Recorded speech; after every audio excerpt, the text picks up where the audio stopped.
Hello and welcome to our video on graphing equations. The skill objectives for this video are 1. To calculate the distance between midpoints, or between 2 points, and find the midpoint of a line segment connecting those 2 points. Number 2 is to use intercepts and symmetry as graphing aids. And the third thing is to graph circles and find the important parts of circles.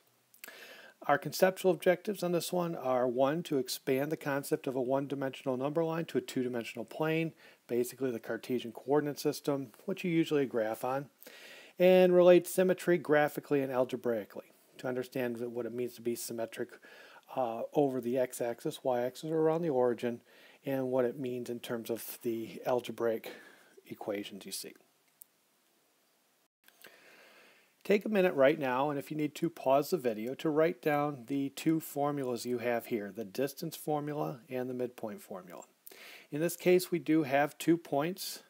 The first point is P1, which is at the point x1, comma y1. Those are subscript 1s.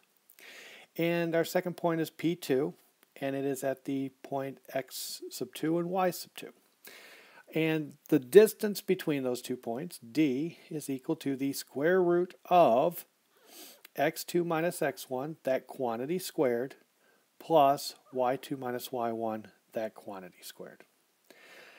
Then the midpoint of a line segment connecting P1 and P2 is the formula you have there is x1 plus x2 over 2, and then the y-coordinate is y1 plus y2 over 2. I often think of these as just the average between the x's and the average y's. What I'd like you to do right now is we have 2 points. Point A is at the point 2, 3, and B is at the point 5, negative 1. What I would like you to do is pause the video and find, in the first part, I want you to find AB, which, if you remember from geometry, when you just have the 2 letters like that, that means find the distance. So you're going to use the distance formula to find the distance between A and B. And in the second one, I would like you to use the midpoint formula to find the midpoint of the line segment that connects A and B. So pause the video and find those distances, and when we start up, we'll go through how to do each one. Welcome back. Let's start now with the distance formula, the distance between A and B, that length. What I did on this one is we're using the distance formula, and we know that d is equal to the square root of the change in x's, so x2 minus x1, so I just use 5 minus the 2, that squared, plus negative 1 minus 3, that's squared. Now you could have gone through, you could have switched around, you could have 2 minus 5 squared and 3 minus negative 1 squared, that would work too. But the end result is that the 5 minus 2 squared gives me 3 squared, so you're going to have the square root of 3 squared plus negative 4 squared, which equals the square root of 9 plus 16, which is the square root of 25, which therefore equals 5. So in this case, the distance from A to B is 5 units. Now let's look at the midpoint. The midpoint you should have come up with is 7 over 2, comma 1. The way we do that, remember, the midpoint is the average of the x-coordinates, which in this case the x-coordinates are, that we have, are 2 and 5. So the average of that would be 2 plus 5 divided by 2. Then it's the average of the y-coordinates. Our y-coordinates are 3 and negative 1. So the average of those y's would be 3 plus negative 1 divided by 2. When you simplify those, the 2 plus 5 divided by 2 gives you 7 over 2.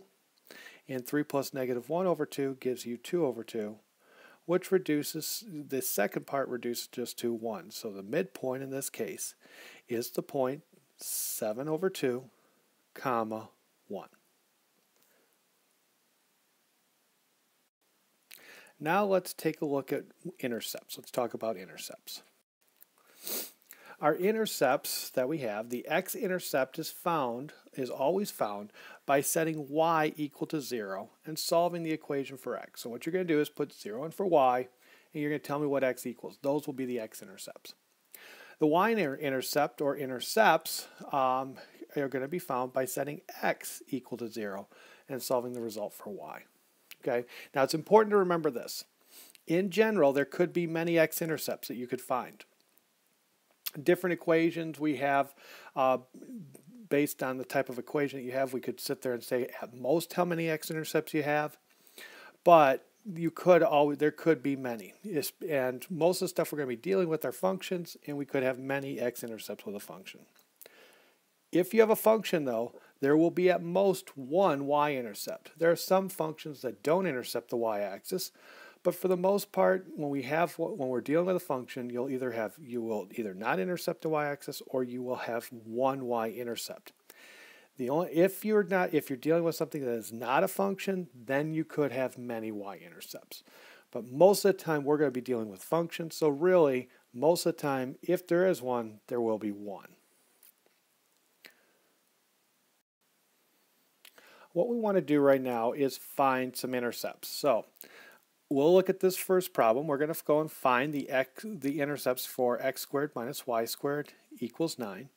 Remember, if we're going to find the x-intercepts, if I want the x-intercepts,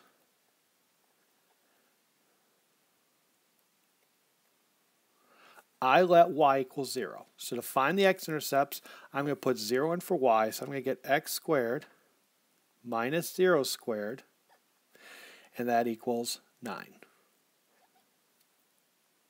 Simplifying that, I get that x squared equals 9, so x will be plus or minus 3. So I know that this equation here, the graph of that is going to cross the x-axis at two spots, 3 and negative 3. To find the y-intercepts, I'm going to let x equal 0. So we get the y-intercepts. I'm going to let x equal 0. When I do that, I'll get 0 squared minus y squared equals 9. So in this case, the negative y squared equals 9 So y squared equals negative 9. So y is going to equal plus or minus the square root of negative 9, which would be equal to plus or minus 3i. Well, plus or minus 3i is not a real number. It doesn't have a spot on the y-axis, so therefore this will not have any y-intercepts. Now, what I'd like you to do is pause the video, and I would like you to find the x and y-intercepts for the equation x minus 2y squared equals negative 4. Okay, welcome back. In terms of finding the x-intercepts on this one, what you have to do is put 0 in for y. So what I have now is I have x minus 2 times 0 squared equals negative 4. And when I solve that thing, I'll get x minus 0 equals negative 4. So therefore, x is equal to negative 4. So I have one x-intercept, and that is at negative 4. My y-intercepts, okay, on this one right here, I put 0 in for x. Notice that's where that 0 is. I put it in this x spot. So when I put that in there, I get negative 2y squared equals negative 4. Dividing by negative 2, I get y squared equals 2. And so y equals plus or minus the square root of 2. So this equation here will have two y-intercepts at positive square root of 2 and negative square root of 2. Now let's take a look at symmetry. There are three types of symmetry that we are going to be working with, that you're going to be asked to identify in terms of the graphs of different equations. Number one, the first one is symmetric with respect to the x-axis. Okay. Second one is symmetric with respect to the y-axis, and the third one is symmetric with respect to the origin.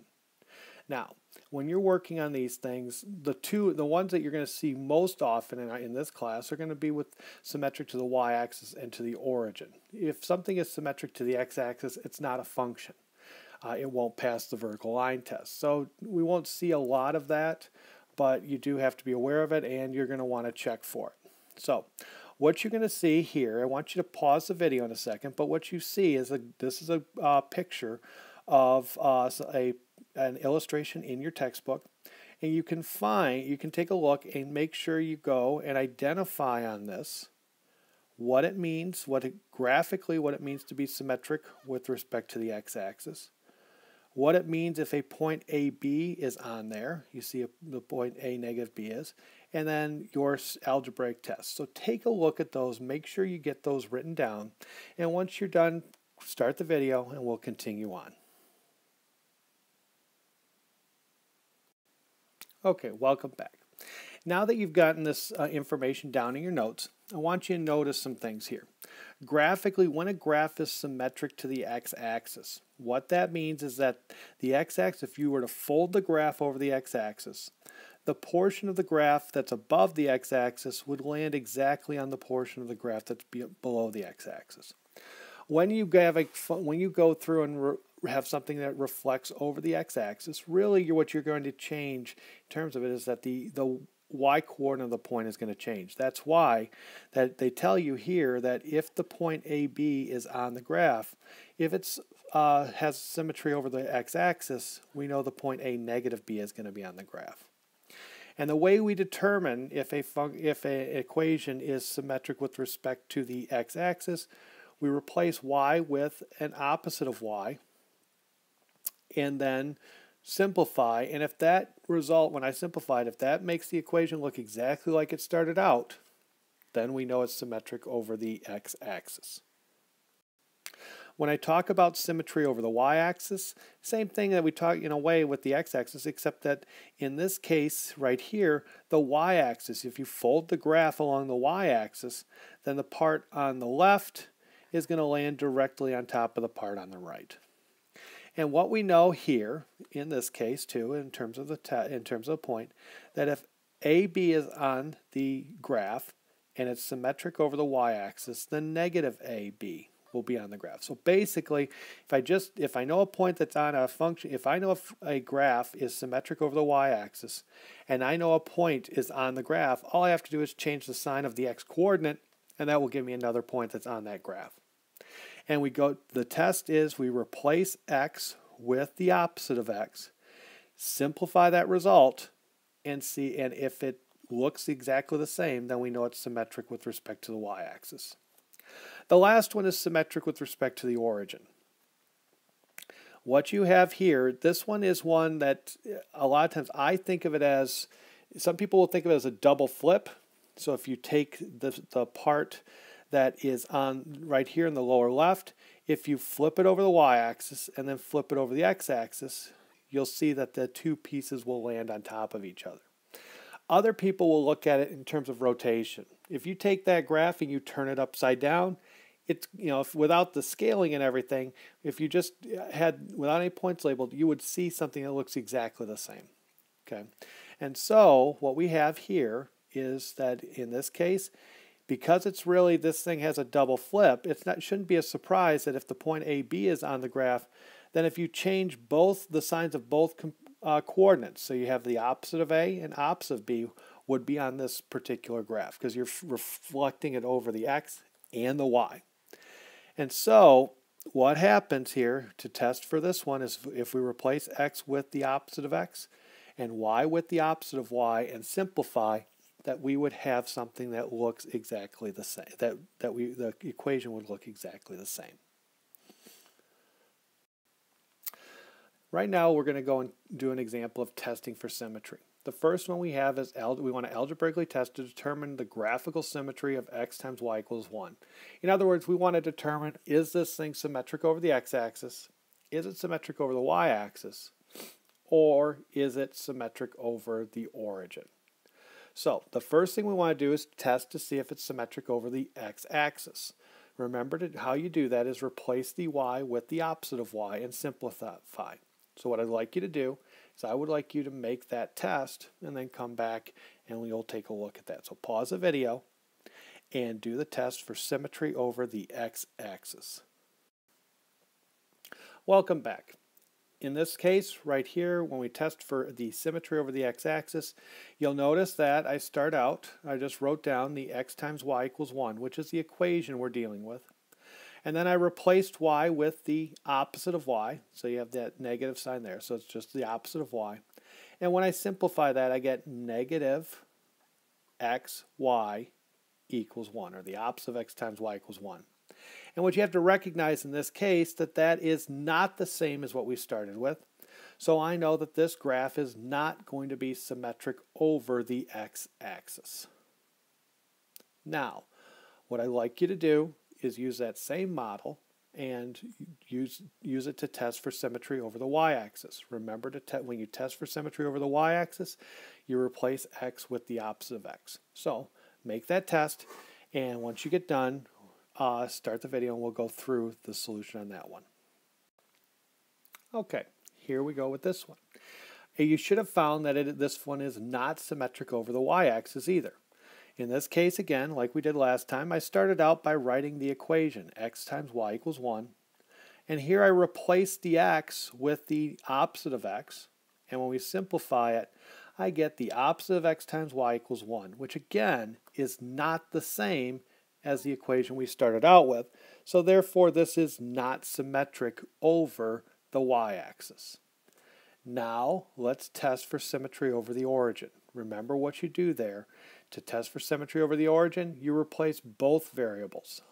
The x's with the opposite of x, the y with the opposite of y, and then simplify. So pause the video and test for symmetry about the origin.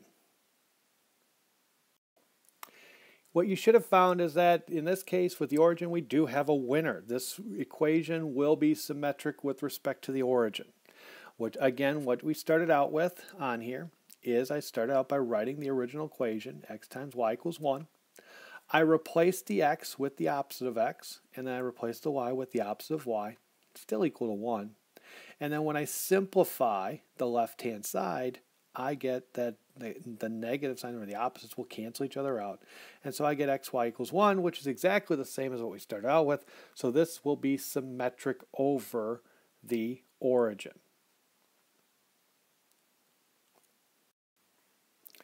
Now let's take a look at circles. First of all, let's deal with the definition of a circle. And what I'm told in this case, a circle is, I got two is's there, so let's cross one off. There we go. A circle is the set of all points a fixed distance r from a point hk called the center. In other words, let's say it again. A circle is the set of all points a fixed distance r from a point hk called the center.